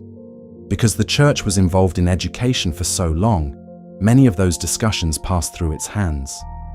Letters were written, copied, stored, and preserved, not knowing that centuries later people might read them and wonder why they sounded so strange. Sometimes the mystery is not in the event itself, but in the way it was described by someone who lived in a very different world. Another reason the Vatican feels so full of secrets is because it has always taken time seriously. Not just history, but time itself. The calendar, the measurement of days, months, and years, was once something that required careful observation of the sky. Scholars watched the sun, the moon, and the stars, trying to keep track of patterns that repeated over long periods. Those observations were written down year after year, century after century. Notes about eclipses, about comets, about the slow movement of planets across the sky. Today we understand most of those things, but when they were first recorded, they could seem almost impossible. People wrote what they saw, even if they did not know why it happened. Because those records were preserved, the Vatican became one of the places where the sky was watched longer than almost anywhere else. And when people hear that centuries of observations are stored in one place, it is easy to imagine that somewhere in those pages there could be descriptions of things that seemed unexplainable at the time. Not supernatural, just unfamiliar. But unfamiliar things are enough to make stories grow. There are also legends connected to the idea that some knowledge was simply set aside because the world was not ready for it. In earlier centuries, new ideas could cause fear or confusion. Sometimes it was easier to wait than to argue. A document might be written, discussed, and then stored away until someone else came along who understood it better.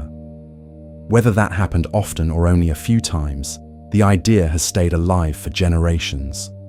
The thought that somewhere in the archive there might be pages written by people who noticed something important, but lived too early for anyone to realize it. The Vatican's connection to ancient Rome adds another layer to the mystery. The ground beneath the city has been used for thousands of years, and every time something new was built, something older was buried. Roads, walls, buildings, and rooms from earlier centuries still exist under the modern ones, sometimes discovered only when repairs uncover them by accident. Because of that, it is easy to believe that there could still be places no one has explored completely. Not secret in the dramatic sense, but simply forgotten because there was no reason to open them again. A storage room sealed when a new wall was built. A passage closed when a building was changed. A foundation left untouched because it was easier to build on top of it than to remove it. Each time something like that is found, it reminds people that history does not disappear. It only moves out of sight. There are also stories about relics and objects collected over many centuries. Gifts from rulers, items brought from distant lands, artifacts connected to events people believed were important. Some of these became famous, displayed and studied. Others were stored carefully and rarely seen, not because they were secret, but because they were fragile or part of traditions meant to be handled with respect. When collections grow for hundreds of years, it becomes impossible for everyone to know everything that is there. Boxes are labeled, shelves are catalogued, but the collection keeps growing. Over time, it becomes easy to imagine that somewhere in those rooms there must be objects no one remembers, things placed there long ago and never needed again. Another reason the mystery never fades is because the Vatican has always been quiet about its work. Not secretive, but careful. Decisions are made slowly. Records are kept privately. Discussions are not always meant for the public. That kind of silence can feel unusual in the modern world, where everything is shared instantly. But the habit of silence comes from an older time, when information moved slowly and not everything was meant to be known by everyone at once. When that habit continues for centuries, it creates the feeling that there must be something hidden, even when nothing extraordinary is happening at all. And that may be the real reason the Vatican has always seemed like a place full of secrets, not because it holds one great mystery, but because it holds so many small pieces of the past that no one can ever see them all together. Too many years, too many voices, too many records written by people who lived in worlds we can barely imagine now.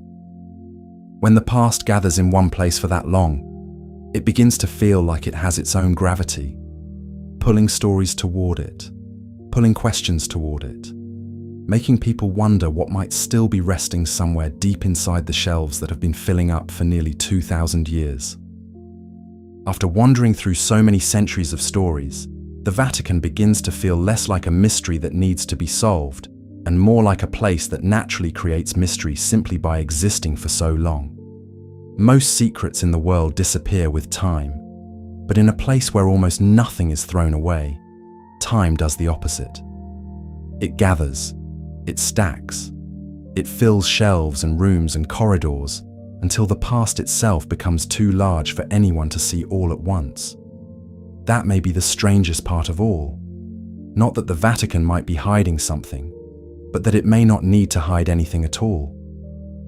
When history grows for nearly 2,000 years without stopping, it becomes impossible for any person, or even any generation, to know every detail of what has been written, stored, or remembered there. And when something cannot be fully known, the imagination quietly begins to fill the empty spaces. One of the reasons people continue to talk about Vatican secrets is because it has always been connected to moments when the world felt uncertain.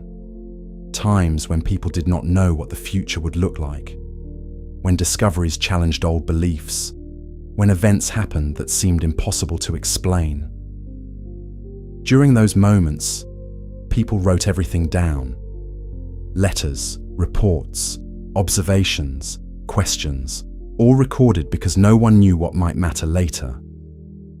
Those pages were not written to become mysteries. They were written because someone wanted to understand what was happening. But when they survive for hundreds of years, they start to feel different. Words from another time, written by people who saw the world in ways we no longer do, can sound strange even when they were perfectly ordinary at the time. There are old records describing natural events that frightened entire cities. Sudden darkness in the sky, fires falling from above, storms that seemed to come from nowhere. Today we know these things have explanations, but centuries ago, they were signs that something unknown was happening, and the people who saw them wrote down exactly what they experienced. Because the Vatican preserved so many documents, it became one of the places where those older voices never disappeared. Somewhere in the archives, there are still pages written by people who lived in a world without modern science, trying to describe things they had never seen before. And when you imagine those pages still sitting quietly on a shelf, it becomes easy to wonder what stories they might tell if someone opened them again. There are also stories about knowledge that arrived before anyone knew what to do with it. Throughout history, there were scholars who noticed patterns others did not understand yet. Ideas about the movement of the earth, about the age of the world, about the nature of the universe. Some of those ideas were accepted quickly, but others were debated for years, sometimes for generations. Because the Church was involved in learning for so long, many of those debates passed through its libraries.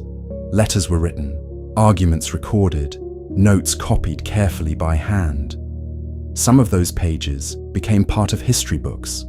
Others were simply stored, waiting for a time when someone might read them again. When people hear that there are writings no one has studied in centuries, the mind naturally begins to imagine that there could be something unusual there. Not because anyone wanted to hide it, but because sometimes the world moves forward faster than people can understand what they have already discovered. Another part of the mystery comes from the Vatican's connection to ancient Rome. The ground where the Vatican stands has been used for thousands of years, and every time something new was built, something older was covered. Roads became foundations. Foundations became floors. Floors became the base for new buildings. Because of that, there are layers of history beneath the city, and some of those layers are difficult to explore completely. Not because they are secret, but because they belong to another time, built for a world that no longer exists. When people hear that there are places under the Vatican that few visitors ever see, the imagination immediately turns those ordinary facts into stories. Hidden tunnels, forgotten chambers, rooms sealed long ago. In reality, most of those spaces are simply parts of older buildings that were left behind when new ones were built. But the idea that something could still be there, untouched for centuries, is enough to make the mystery feel real.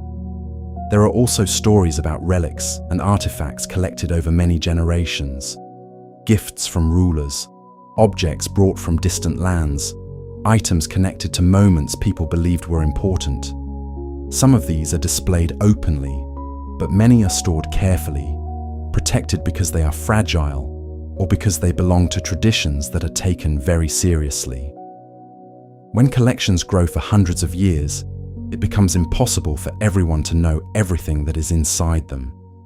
Shelves fill up, rooms are added, records are written, but the collection never stops growing.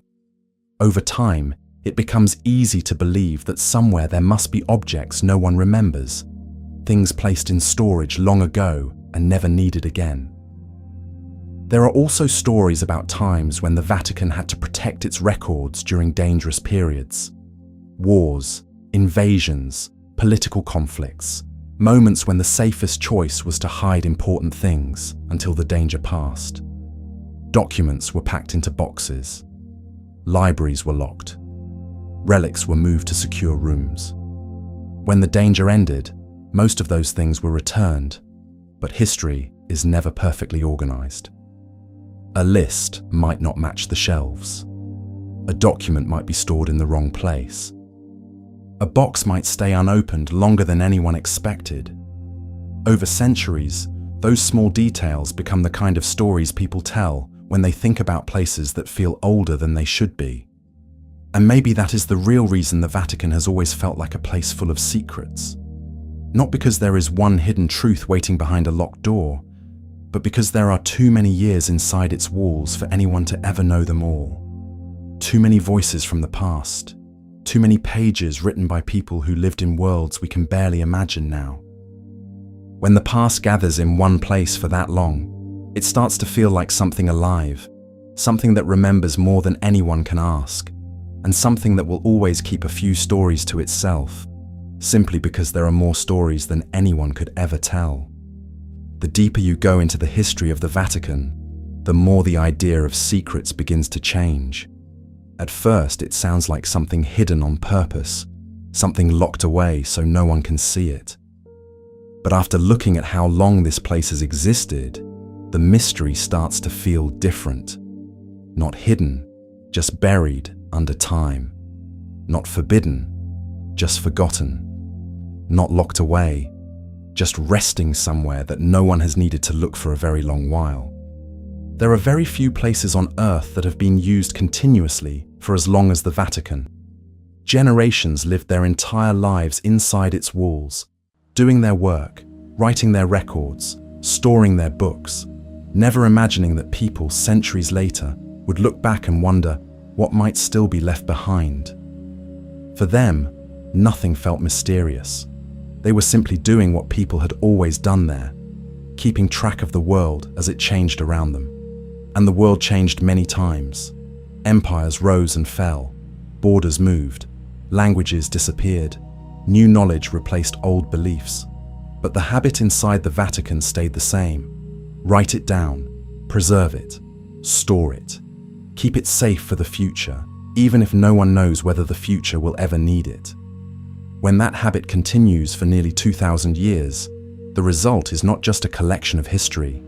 It becomes something closer to a record of human thought itself, written one page at a time, by people who never expected their words to survive this long.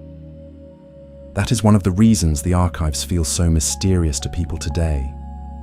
Not because they contain forbidden knowledge, but because they contain the voices of people who lived in worlds we can barely imagine now.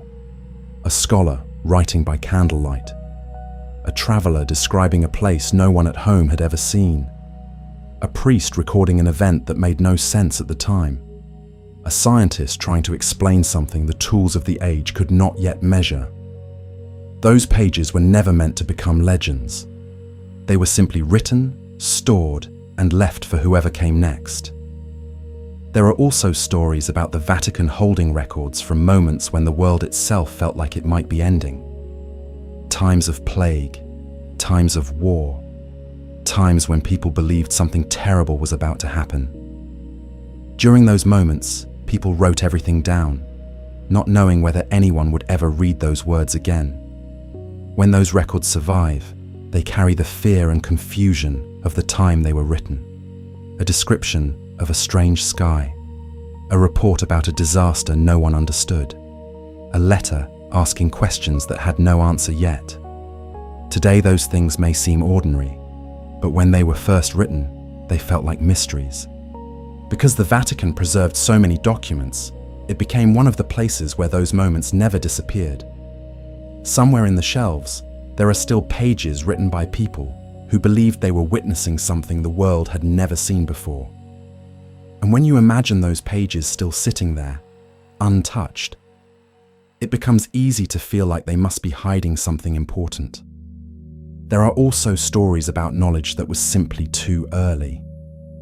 Ideas written down before the world was ready to understand them. Throughout history, there were thinkers who noticed patterns others did not see yet.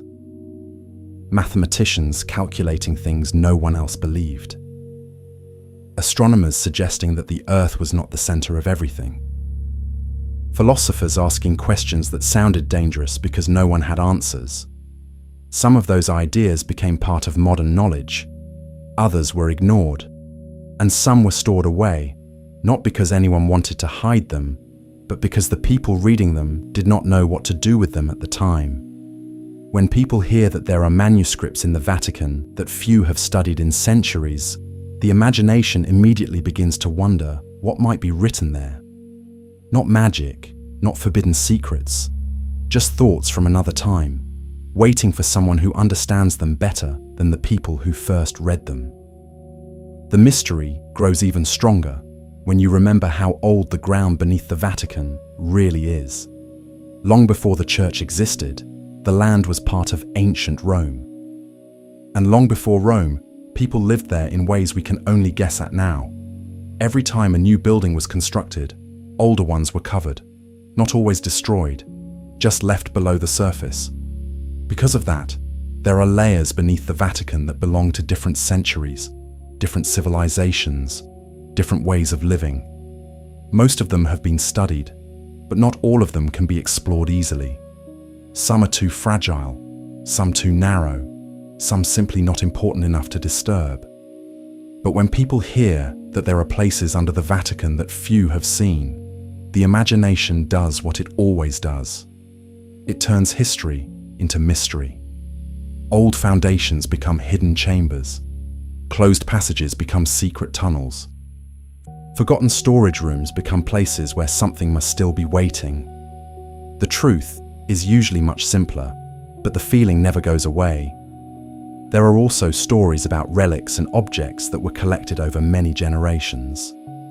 Gifts from rulers, items brought from distant lands, artifacts connected to events people believed were important. Some of these are known, displayed, and studied. Others are stored carefully, protected because they are fragile or because they belong to traditions that are not meant to be treated casually. When collections grow for hundreds of years, it becomes impossible for anyone to know every detail. Boxes are labeled, shelves are catalogued, but time keeps adding more. Over centuries, even the most careful system can leave small gaps. Something placed in storage and never needed again. Something recorded in one list, but not another. Something moved during a dangerous time and never returned exactly where it started. None of these things mean anything extraordinary happened, but they leave just enough uncertainty for stories to grow. And stories grow easily in a place where time feels heavier than anywhere else. A place where the walls have seen more years than anyone alive today can imagine. A place where the past was never thrown away, only stored, quietly, one page at a time. When you think about it long enough, the mystery of the Vatican begins to feel less like something waiting to be discovered and more like something that will always exist. Because no matter how much we learn, there will always be more history behind it, more records behind that, and more voices from the past still resting somewhere in the dark, waiting in the silence of shelves that have been filling up for nearly 2,000 years. After traveling this far through the stories surrounding the Vatican, the mystery begins to feel quieter than it did at the beginning. Not smaller, but calmer, like walking through a place that has been standing for so long that it no longer needs to explain itself. At first, the idea of secrets makes the mind imagine hidden rooms, locked doors, forbidden books. But the longer you stay with the history, the more it starts to feel like the real secret is simply how much time has passed inside those walls without ever being erased. Very few places on Earth have been part of human life for as many centuries, without interruption. Most cities change until the past disappears. Most institutions end, are replaced, or become something completely different. But the Vatican continued, generation after generation, doing the same things it had always done: writing, storing, preserving, recording, not knowing that the simple act of keeping everything would one day make the place feel almost impossible to understand. When people talk about Vatican secrets, they often imagine that something is being hidden on purpose. But history shows that the mystery usually comes from the opposite. Too much was saved, too many pages were kept, too many voices from the past were written down and never thrown away. When a collection grows for nearly 2,000 years, it becomes larger than any single person can know, and anything that cannot be fully known begins to feel like it must be hiding something. There are probably documents in the archives that have not been opened in a very long time. Not because anyone is protecting them, but because no one has needed them yet. Old letters written for problems that were solved centuries ago. Notes from scholars whose work was forgotten when the world moved on. Reports from travelers describing places that no longer exist the way they did when those words were written. Those pages are not secrets. They are simply waiting, resting in the quiet, part of a record that has grown too large for anyone to read from beginning to end. There are also likely objects stored in rooms that few people visit, not because they are dangerous, but because they belong to another time. Gifts given long ago, artifacts placed in storage for protection, items that once seemed important and were carefully preserved, even if no one today remembers exactly why they mattered so much when they arrived. In a place where collections never stopped growing, it would be strange if everything were perfectly organized forever. Lists change, labels fade, rooms are rebuilt, boxes are moved. Over centuries, small details slip out of place, and when they do, they create the feeling that something has been lost, or forgotten, or left behind. That feeling is enough to keep the stories alive. There are also records of moments when people did not understand what they were seeing. The past was full of events that seemed impossible at the time. Strange lights in the sky, sudden disasters, discoveries that did not fit what people believed. The people who lived through those moments wrote down what they could, using the knowledge they had, even if their explanations sound strange now. Because the Vatican preserved so many documents, those voices from the past never disappeared. Somewhere in the archive there are still pages written by people who thought the world was ending, or changing, or revealing something no one had ever seen before. Today, we may know the answers, but the words still carry the feeling of uncertainty from the moment they were written. There are also writings from times when knowledge itself was changing, when scholars argued about how the universe worked, when scientists made discoveries that sounded impossible to the people hearing them for the first time, when philosophers asked questions that had no clear answer yet. Some of those ideas became part of modern understanding, others were forgotten, and some may still be sitting in collections, not hidden, just waiting for someone who has the time to read them again. The Vatican's long connection to ancient Rome adds to the feeling that the past is still physically present there. Beneath the buildings are older structures, and beneath those are older ones still. Every time something new was built, something older was left below. Not destroyed, just covered, becoming part of the foundation for whatever came next. Because of that, there are places under the Vatican that belong to earlier centuries. Rooms that once had a purpose but are no longer used.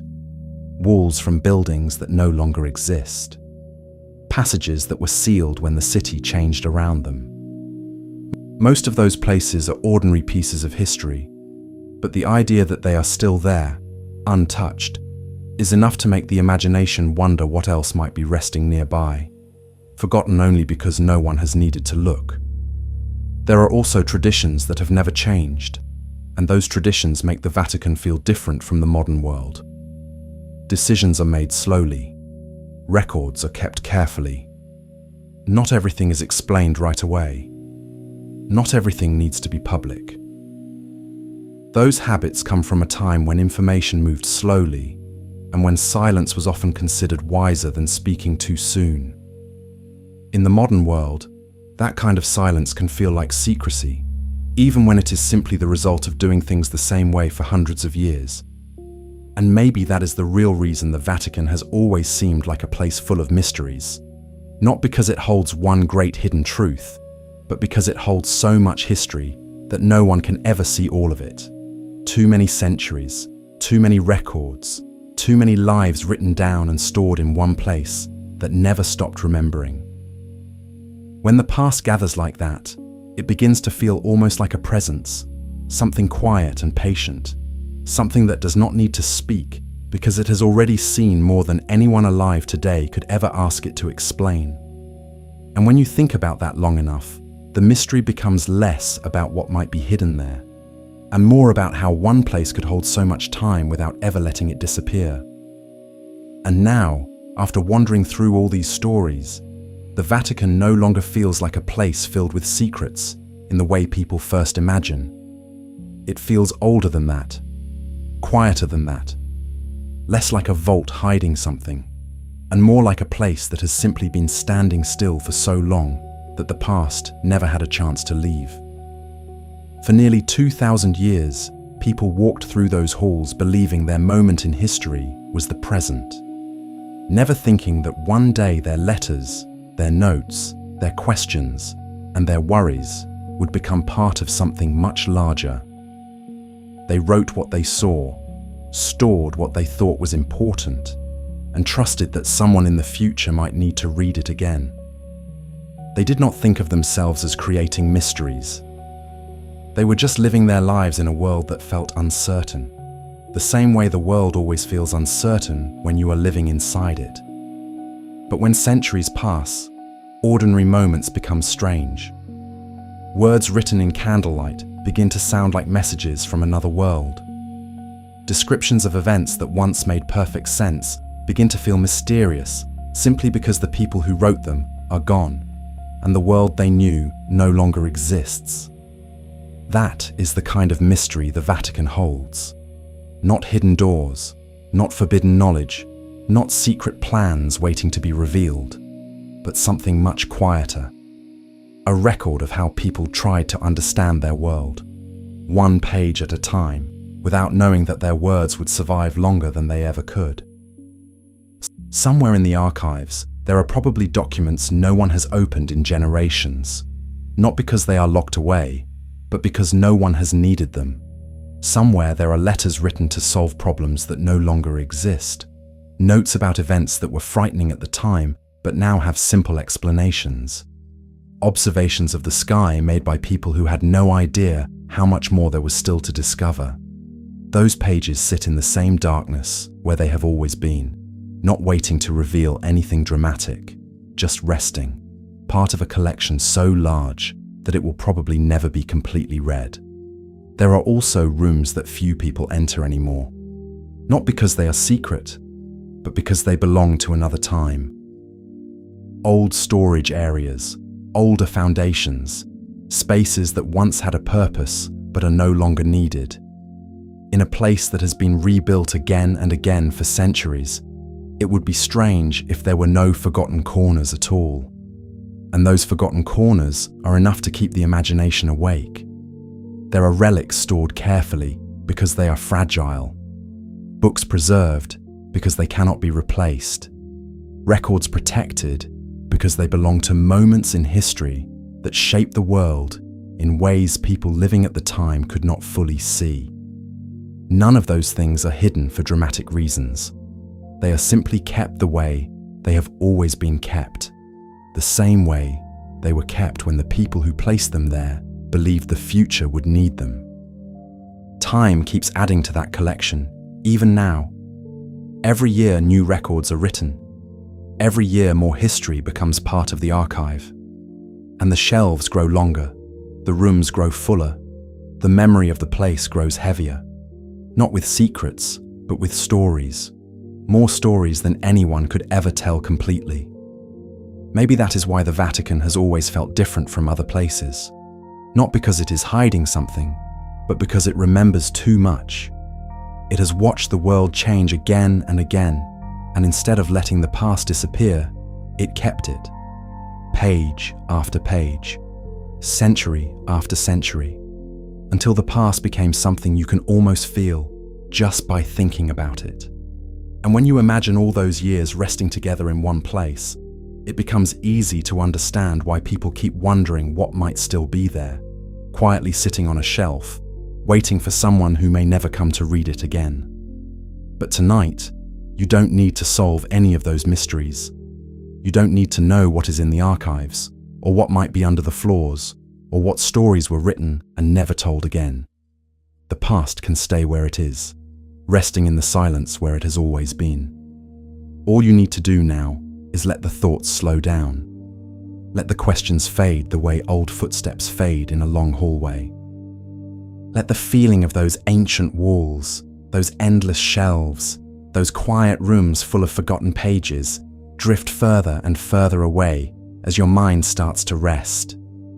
If you enjoyed this journey, you can support Sleepy Tinfoil Hat with a like, a subscribe, or a quiet comment telling me where you're listening from tonight. I always like seeing how far these late-night stories travel while the world is asleep. And if another mystery is waiting on your screen, you can always let the next story play and drift into that one too. But if your eyes are getting heavy now, if the thoughts are slowing, if the questions don't feel so important anymore, then just stay here in the quiet. Let the past stay in the past. Let the shelves stay closed. Let the stories rest where they have rested for centuries. And let yourself fall asleep.